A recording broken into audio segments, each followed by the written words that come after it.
Urban FM 104.5. Urban FM 104.5. Vous êtes sur Urban FM 104.5, la station urbaine dans l'émission Le Da Fresh Morning, présentée cette journée par René Ruth. Il est 7h34. On va retrouver Jean-Paul pour l'actualité internationale. Bonjour Jean-Paul, comment tu vas? Bonjour René Ruth. Ça va super bien. Oui, ça va. D'accord. L'actualité internationale nous emmène où?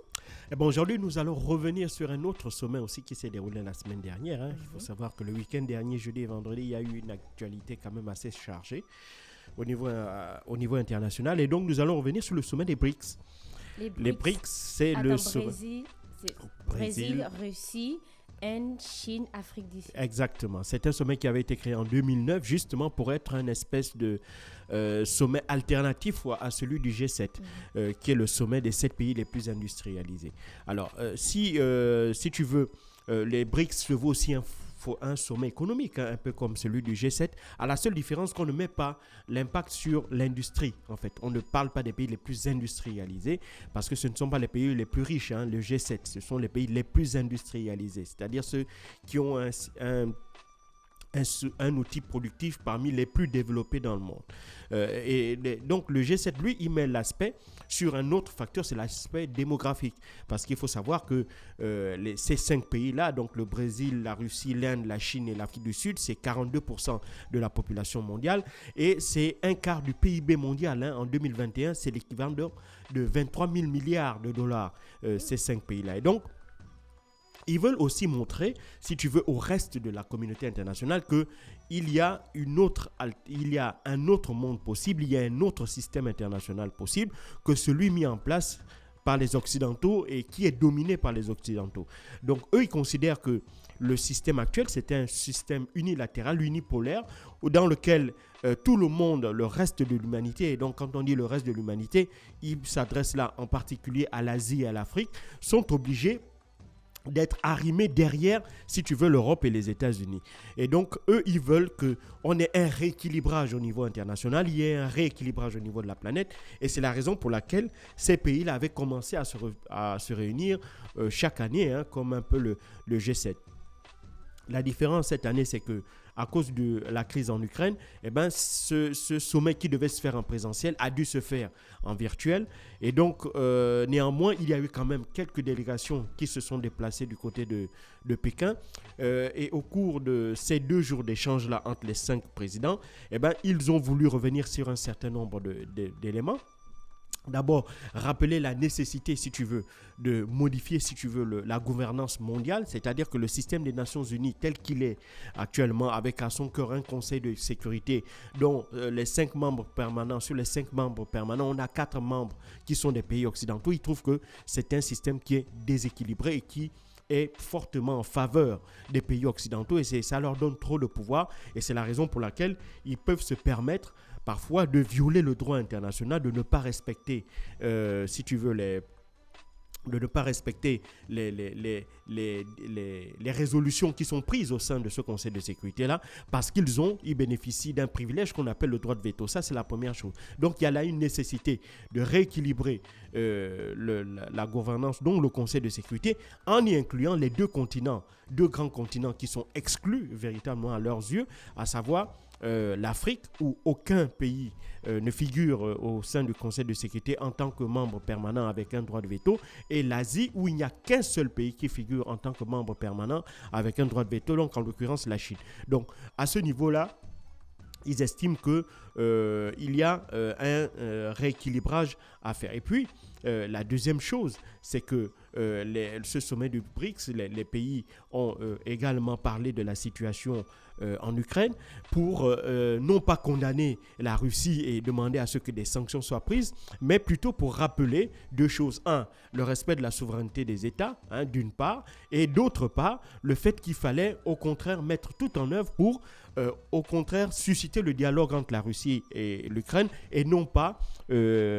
financer et non pas apporter une aide militaire à un camp dans le risque d'enliser le conflit avec toutes les conséquences humanitaires que cela peut avoir non seulement pour le pays et pour les pays voisins. Donc, non seulement conséquences humanitaires, conséquences économiques et conséquences sociales. Et donc, tout ça, ça crée un déséquilibre dans toute la région. Et donc, les BRICS ont plutôt rappelé cette nécessité de ramener et de tout mettre en œuvre pour que les Russes et les Ukrainiens puissent se parler pour trouver une solution politique à ce conflit-là et mettre un terme à cette guerre. Et donc ensuite, ils se sont également appesantis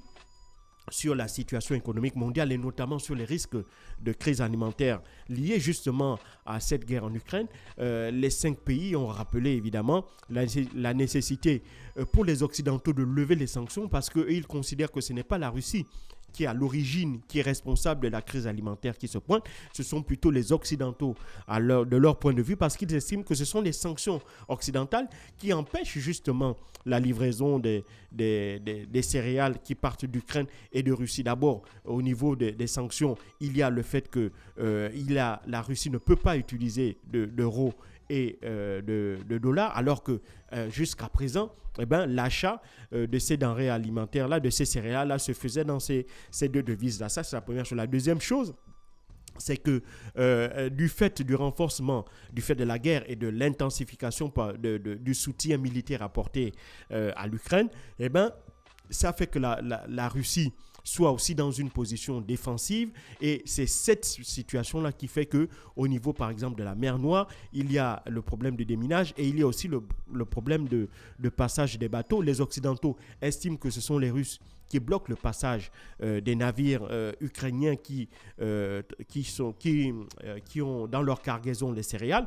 tandis que les Russes plutôt estiment que, d'une part, ce sont les mines placées par les Ukrainiens avant le conflit qui, au contraire, rendent ce passage-là très difficile. Et puis, deuxièmement, il y a les sanctions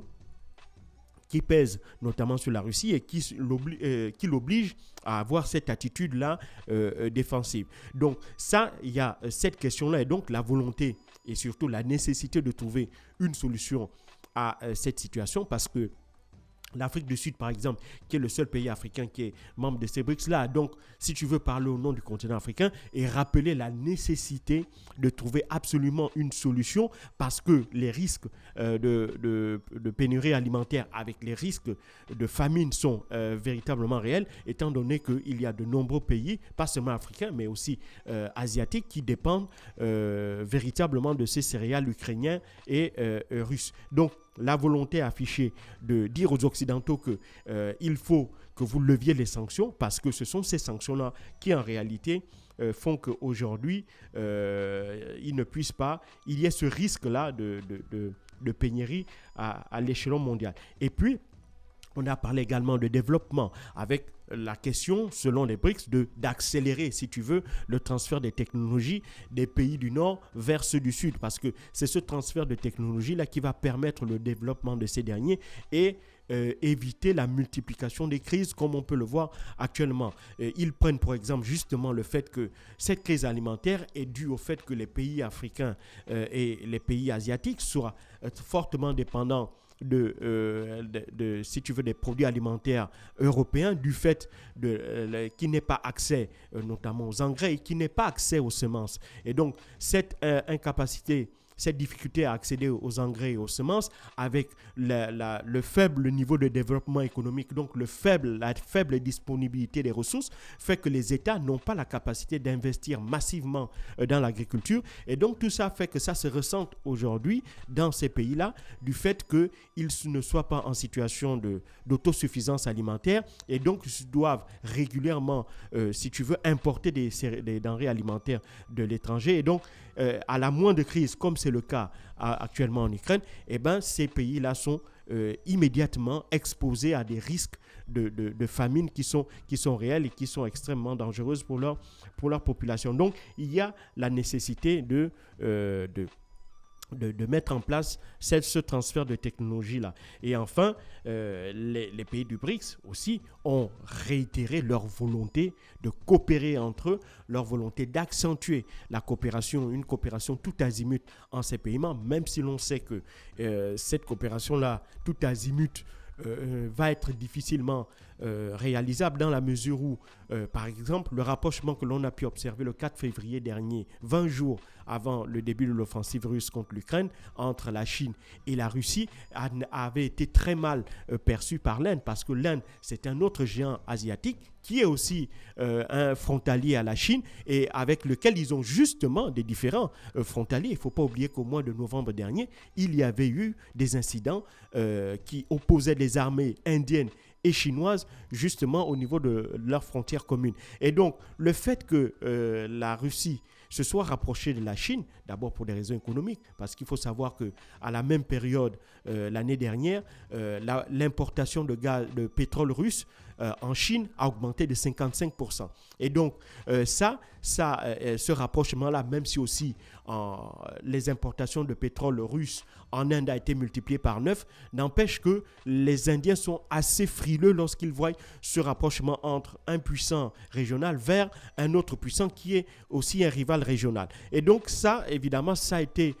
différemment perçu par l'Inde, parce que l'Inde aussi commence aussi à se rendre compte que la trop forte dépendance qu'un pays peut avoir vis-à-vis d'un autre peut s'avérer extrêmement dangereuse dans la mesure où ces deux pays-là pourraient entrer en conflit. C'est exactement dans cette situation qu'elle est vis-à-vis de la Russie sur le plan militaire. Il faut savoir que jusqu'à l'année dernière, par exemple, les importations d'armes russes en Inde représentaient 49%. Et il faut savoir que il y avait 49% d'armes qui venaient de Russie, il y a 18% qui provenaient de France, et on a à peu près 13 ou 14% qui proviennent notamment d'Israël. Et enfin, on a 11% des importations d'armes indiennes qui provenaient des États-Unis. Et donc, on voit que près de la moitié des importations des armes indiennes reviennent de Russie. Or, l'Inde, c'est un géant, qui est une puissance militaire qui est considérable. Et donc, pour éviter cette trop forte dépendance dont elle commence à voir les effets par rapport, même si c'est dans un tout autre plan, c'est sur un plan gazier et pétrolier de l'Europe vis-à-vis de la Russie, l'Inde a donc décidé de revoir un peu cette dépendance-là, et c'est la raison pour laquelle, depuis le mois dernier, on a pu voir le Premier ministre indien, Narendra Modi, faire le tour, aller en Israël, aller en France, aller aux États-Unis et signer de nouveaux accords, notamment avec ces pays-là, pour accroître, si tu veux, les importations en armes de ces pays-là vers l'Inde et essayer substantiellement de baisser les importations russes afin de limiter sa trop forte dépendance jusqu'à ce jour. Ça, c'est le premier élément. Et puis, il y a aussi l'ambiguïté de la Chine. La Chine, même si elle a clamé haut et fort que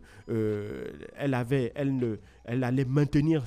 un très haut niveau de coopération avec la Russie, notamment sur le plan minier et sur le plan pétrolier et gazier, n'empêche qu'elle sait pertinemment que